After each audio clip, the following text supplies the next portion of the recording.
Isa na namang insidente ng pamamato sa sasakyan ang naitala sa kabaan naman yan ng C5 Road sa Taguig.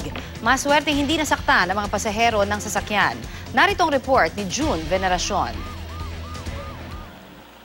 Nagmamaneho ang yaya na ito sa northbound lane ng C5 Taguig. Sakay ang nanay at 2 taong gulang na anak ng kanyang amo nung Lunes ng gabi nang mangyari ang di niya inaasahan. May biglang tumama sa amin na bato, una-una sa bubong, pagkatapos po sa salamin na tumama. Kaya nagulat po kami pero hindi ko po nakita kung sino ang nagbato. Basag ang salamin sa passenger side kung saan nakapwesto ang batang babae.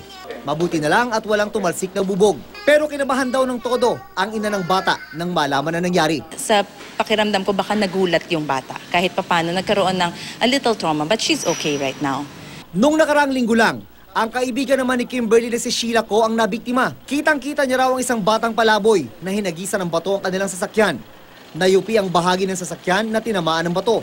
Nung nakita ko yung bata na gumaganyan-ganyan, tumatapon siya ng bato, yung pagdaan, sakto kung pagdaan namin, tumama dun sa kotse. Akala namin yung sa glass tatama.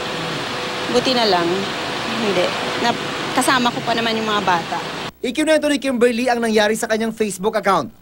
Meron na itong 3,000 shares at marami rin na nagkomento na pareho ang kanilang naging karanasan sa C5 Road. Naging problema na rin noon ng Taguig Police ang pamamato sa C5 Road. Nahinto ito ng tutukan nila ang lugar. Pero problema na naman ito ngayon. So since natanggap ko na yung mga reports, starting today, maglalagay na kami ng magde-deploy kami ng personnel. Kami walang nangyari sa amin pero sa susunod di natin alam baka talagang makadisgrasya sila. Para sa unang balita, June Veneracion reporting.